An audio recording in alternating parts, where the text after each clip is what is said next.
suis Grégory Colpart. Je suis le cofondateur de la société Evolix. Je suis également développeur Debian. Je me balade principalement à Marseille, mais je vais de temps en temps à Aix, Paris et Montréal, principalement pour gérer. On a avec Evolix une centaine de clients et on infogère des serveurs Linux. Je vais vous en dire plus justement sur Evolix très rapidement. On est 0,0005% d'Internet à peu près. C'est une conversion par rapport aux IPv4. Bon, voilà. Notre métier principal, c'est de faire de l'infogérance et de l'hébergement de serveurs dédiés et accessoirement du conseil et de la formation un peu sur mesure. Les mots-clés, c'est Linux, les infraweb, la haute disponibilité, virtualisation, conteneur et on aime bien Ansible. Et comme client, on a des agences web, des éditeurs SaaS, des médias et des startups. Donc, on va parler de Ceph. Donc là, c'est un des premiers logos d'une des premières versions de Ceph. Parce que, pourquoi Ceph? C'est parce que céphalopode, c'est toute la famille des céphalopodes. Donc les logos sont à chaque fois des rigolos. Là, c'est une des premières versions. Donc, qu'est-ce que je vais pas vous parler ce soir? Je ne vais pas vous parler de RAID. Donc je ne vais pas vous dire que le RAID, c'est quand on a une redondance entre les disques. Je ne vais pas vous parler non plus trop de file system. Vous devez savoir à peu près ce que c'est un file system. Je ne vais pas vous parler non plus de NAS et de SAN. Donc je ne vais pas vous dire que les NAS, c'est en mode file system et des SAN, c'est ce qui distribue des blocs. Je ne vous l'ai pas dit. Par contre, je vais vous parler, alors très rapidement, c'est des technologies un peu similaires qui sont un peu plus anciennes que Ceph et qui peuvent être intéressantes pour donner un petit peu du contexte. DRBD, c'est une technologie qui permet de faire du RAID over réseau. NBD, c'est une très vieille techno qui est sous Linux depuis plus de 20 ans et qui permet de faire de la distribution de blocs over réseau, mais sans redondance. LVM, c'est ce qui permet de découper des disques sous Linux, sans file system. Ce qui est plus à la mode ces derniers temps, c'est des file systems comme ZFS ou ButterFS, qui permettent de faire des découpages de disques logos, et puis aussi des fonctionnalités plus avancées comme des snapshots ou des send resave over réseau. Et la grande famille des file systems distribués, GFS, Lustre, ClusterFS, qui de mon point de vue sont des grosses usines à gaz. Voilà. Et donc on va parler de Ceph. Donc le logo, c'est une sorte de céphalopode, voilà, c'est le principe. Et c'est une plateforme libre de stockage distribué. Donc on va essayer d'expliquer un petit peu en détail ce que c'est. Un petit historique, ça a été alors créé par Sage Whale, qui est notamment le cofondateur de DreamHost, qu'il a créé quand il avait 17 ans, je crois. Et en gros, il a fait une thèse sur Ceph en 2007, qui est téléchargeable, c'est un document de 250 pages.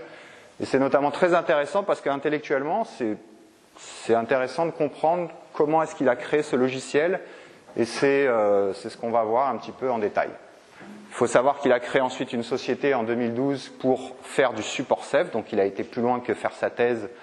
Il a créé, du coup, il a développé le logiciel et il a essayé de le vendre, qui a été racheté par Red Hat à peu près 200 millions de dollars en 2014. Donc maintenant, en gros, il bosse chez Red Hat et donc c'est possédé par Red Hat. J'aime bien les logiciels libres, donc ça me tient de vous dire que Ceph, c'est en licence LGPL. Le code source est disponible sur GitHub. C'est principalement fait pour tourner sur du Linux, mais ça peut tourner aussi sur du FreeBSD. Et les versions actuelles, nous on utilise en production la version 12.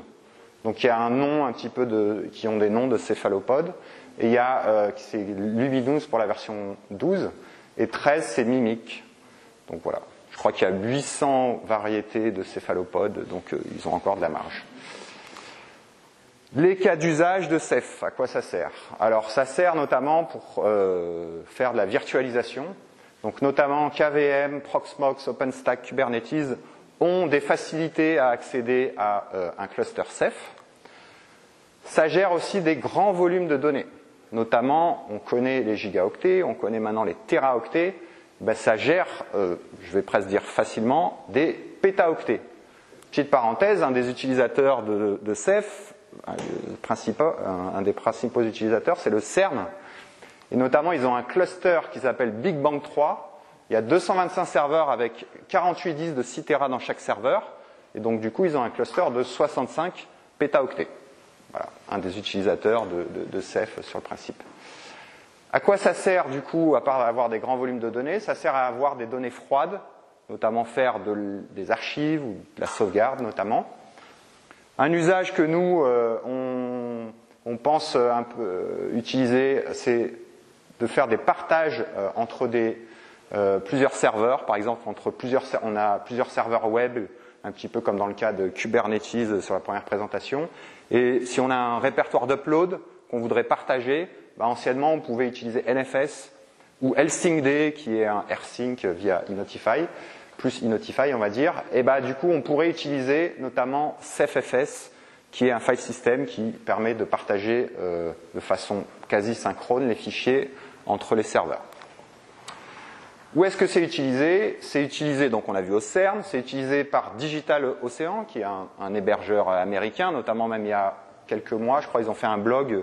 Pourquoi est-ce qu'on a choisi d'utiliser Ceph pour le stockage? Donc, enfin, voilà, c'est OVH, quand ils vendent leur Cloud Disk Array, en fait, en dessous, c'est du Ceph. Et nous aussi, on utilise Ceph pour, sur les serveurs dédiés, du coup, accrocher des volumes de stockage de grande capacité. Ou quand on fait du Nextcloud, qui est en fait un logiciel pour servir des fichiers, du coup, ça nous permet facilement d'allouer à la demande des gros volumes de fichiers. Donc, vous êtes prêts? On va plonger un petit peu dans la technique. Donc là, c'est encore un logo, je crois que c'est la deuxième version de Ceph. On va parler des OSD. Alors en fait, ça c'est vraiment l'unité de base d'un cluster Ceph. Les OSD pour Object Storage Device. En fait, c'est un disque avec un peu de CPU, un peu de RAM et un peu de réseau. Et le principe vraiment de Ceph, c'est d'avoir des dizaines, centaines, vraiment jusqu'à des milliers d'OSD. Notamment dans le cluster du CERN, ils ont plus de 10 000 OSD sur le principe. Alors je vais raccrocher ça avec la technologie qui est vraiment le principe de base de Ceph. C'est le principe en fait de distribuer des objets sur un grand nombre de périphériques. Donc on a nos OSD qui sont en gros c'est un disque. On a les clients, c'est ceux qui veulent accéder aux objets. Et il y a également des monitors. Alors là, je vous ai mis une image qui est extraite de la thèse de Weil, du coup, où le principe, c'est que, en gros, on a un certain nombre d'OSD. On a des monitors qui, eux, vont se charger de connaître en fait l'ensemble des OSD et savoir où répartir un petit peu les objets ou les données. Et puis, on a un certain nombre de clients qui veulent accéder à ces données et qui vont accéder directement aux OSD en termes d'IO, guidés par les monitors.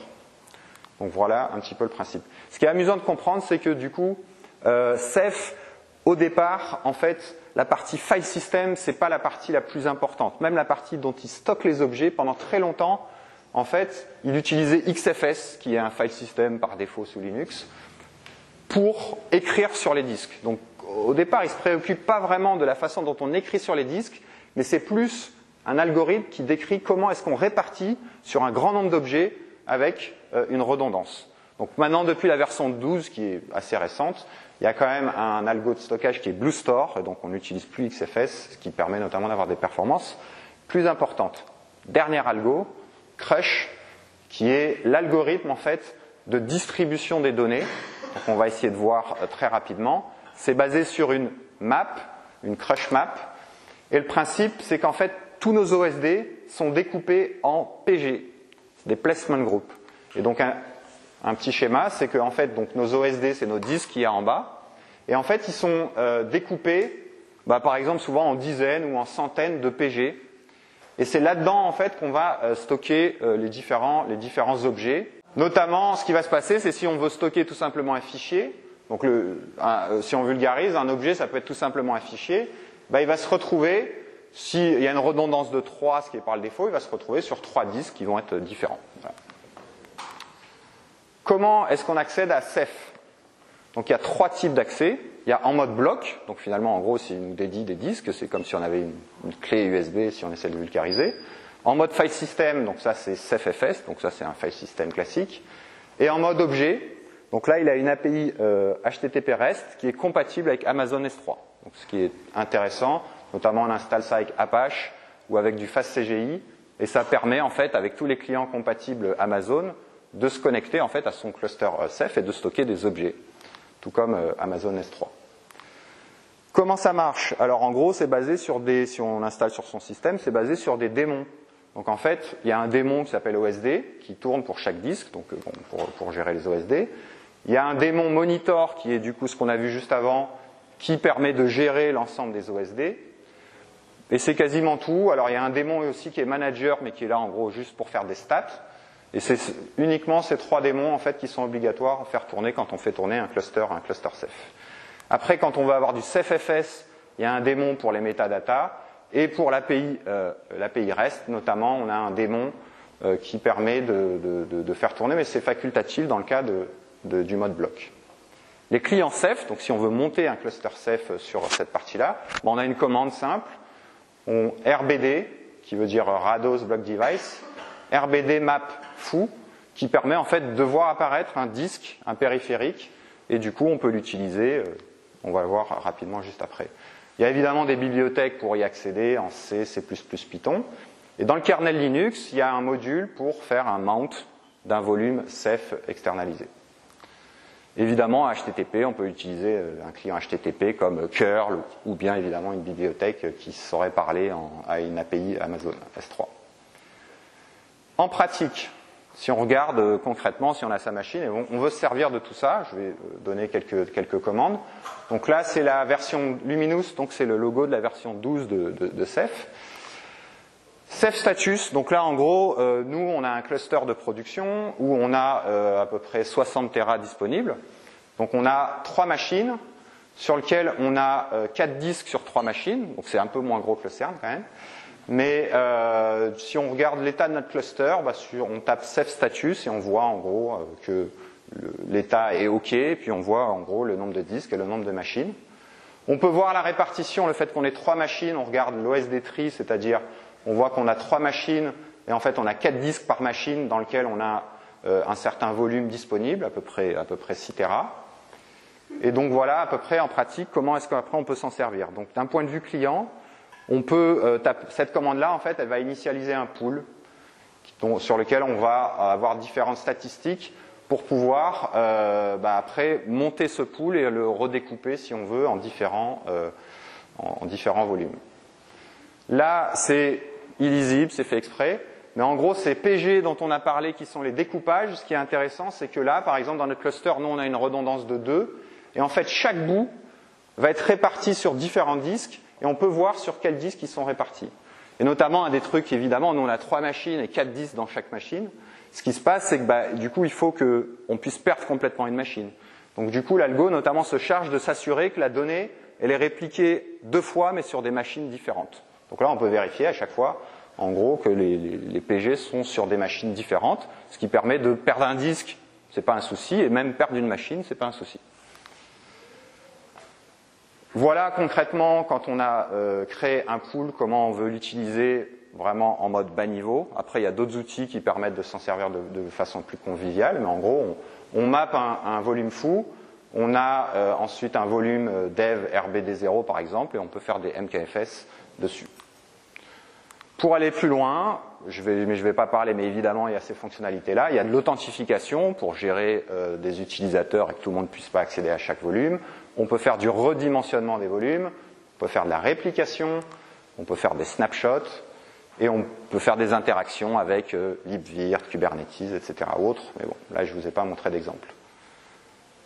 Merci. Petite pub à la fin, petite parenthèse. Du coup, si vous connaissez Ansible, on fait un meet-up Ansible le 28 mars au Wagon. Voilà.